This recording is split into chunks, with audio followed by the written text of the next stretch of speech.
The Garden Report is brought to you by FanDuel, the exclusive wagering partner of the CLNS Media Network. Bobby Manning here. Welcome back. Another live Garden Report. I think every other member of the panel fell asleep before the completion of the Kristaps Porzingis deal. I stayed up, want to prepare some more draft coverage for tomorrow, which is going to be all the more pertinent now. Celtics get the Porzingis trade done, pick up a couple picks in the process, and trade Marcus Smart to Memphis. Memphis steps up as the third team. They had a deadline of midnight to get this done. I'm sure Porzingis wanted to land on a new trade team and retain those bird rights, retain the ability to do an extension. So he keeps that midnight deadline in place. And over the course of about an hour here, Celtics had to make a decision. Couldn't find a destination for Malcolm Brogdon. I'm sure it didn't want to trade future draft capital to move off that contract. And so Washington had interest, as Adrian Wojnarowski reported, that the Wizards wanted Tyus Jones. They had conversations on Jones. Jones felt like, with the reporting over the last couple of days here, wanted to find a new spot. And it all comes together. This is crazy. Marcus Smart, a Memphis Grizzly now. Porzingis lands in Boston. They get their big three, Tatum, Brown, and Smart. But at a heavy cost here. And the Celtics do pick up some valuable pieces here in terms of draft capital. They flip 35 to Memphis, or Washington rather, and I believe pick up, want to look at the exact pick here that they ended up getting. They moved to, what it ended up being, 25th, if you can update that. It's actually the 25th pick in this draft that they're receiving from Memphis. So they move up about 10 spots. Must be someone they love here. I'm about to, right after this, start digging deep on who that could be.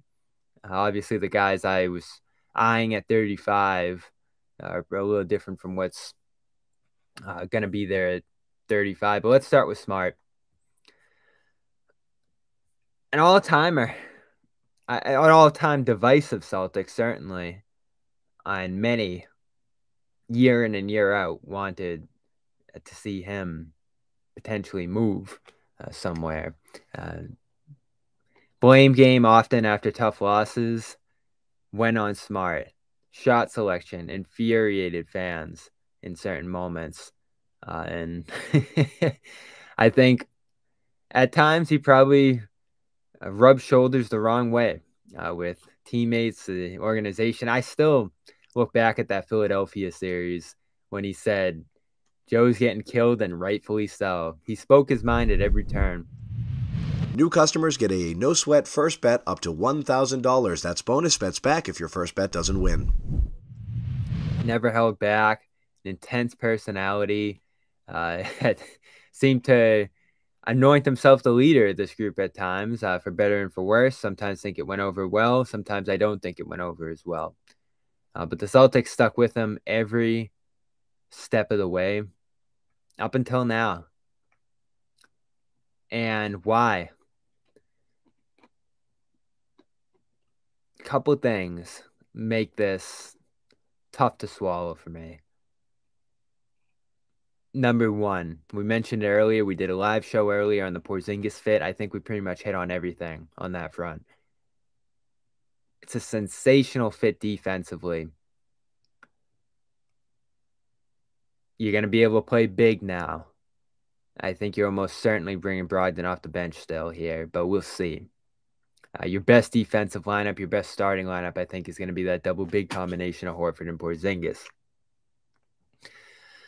The Celtics obviously love him enough to even engage on an extension here, and I'm sure they still will. It could be 2 years, $77 million. I don't know about that. I don't love the idea of extending him, injury history, seeing how this fit goes, all the rest, and the price of this team at that point. And think about it, the final details of this trade. Smart goes out. That was the cheapest and most sustainable of your guards, I felt like. That's why I thought there was no way he was going to move. Signed for about $18 million a year through 2026. So you had 3 years of him. Your best defender at that position overall, your most versatile defender at that position, maybe took a little bit of a step back this year, but played through injuries and such. And then you're going to have to make a tough decision in a year now. And within 2 years, you're looking at even tougher decisions. It's going to be a extension eligibility for White at that spot. Porzingis, I mean, that $77 million extension locks him in for over $35 million a year for 3 years. And so how do you balance that with a Jaylen Brown supermax contract? This trade brings them about $5 million under that second apron. So now that mid-level exception becomes a little more difficult to use at this point. And I don't know who you would have even got with it, but it was a way to replace Grant at the very least. And Grant Williams coming back, forget about it. That's not happening now. I don't think it was happening in the previous version of this trade, but it's certainly not happening now. So maybe you can get a sign and trade done there. Again, I don't think you're getting a ton back in a Grant sign and trade. So here's the cost of this deal. And yes, you do pick up a couple first here, and I'll get to those in a second.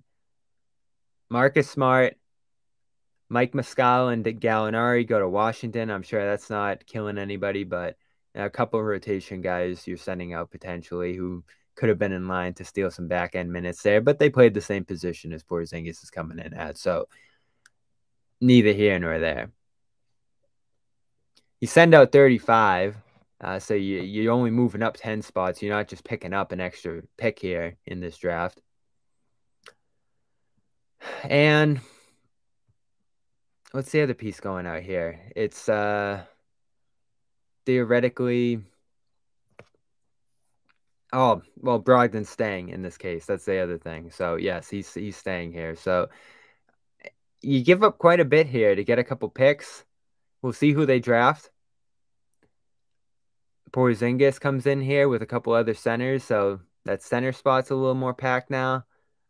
And you would have to think Pritchard's staying at this point, unless they end up outletting him somewhere here. So, I still want to see the final picture. I still want to see how this is all going to come together. But earlier, I said I like it, I don't love it. Just on the surface of bringing in Porzingis, a player who I'm still not certain how he's going to fit offensively. As of now, and I have to see how everything shakes out here, I don't like this. I don't. You losing... A piece, I think, helped you more than hurt you in Marcus Smart, a guy who I think when you put the ball in his hands, improved the offense with his playmaking. Big part of that 21-5 start this year, his playmaking and his amount of time on the ball. If you look at the time Smart spent on the ball early in the season versus later, after he got injured around that All-Star break, it went back to Tatum. The shooting's going to improve here across the board. You know, you're going to have more guys on the floor who shoot better than Smart, who's capable of shooting. But he did shoot 36% from three in the playoffs. So shooting wasn't the issue with him in the postseason. And you're going to be playing big more often too. So how does this shake out? I got to see it. And I got to see who they're going to draft here. The Warriors pick's pretty good. You know, the way it's looking for that team, next year's Warriors pick could end up being a premium pick. And I have to look at the protections on that, because I do believe they had some minor protections, not something that's probably going to impact the Celtics, unless the Warriors really bottom out here. But that 2024 Warriors pick, which went over to Memphis in the Andre Iguodala trade, is protected top 4. So if the Warriors end up with a top 4 pick next year, they'll keep it, and then it will move to 2025 top 1 protected, and then unprotected in 2026 if it ends up being that number 1 pick in 2025. So Celtics get a nearly unprotected pick from the Warriors here.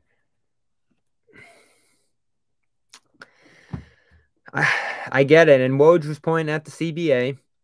I don't know how you point at that when you're about to have 3 guys making over $35 million a year here, and you're pushing much closer to the second apron for this year in particular. I almost feel like you're going to be a second apron team this year, depending on how things shake out. But new customers get a no-sweat first bet up to $1,000. That's bonus bets back if your first bet doesn't win.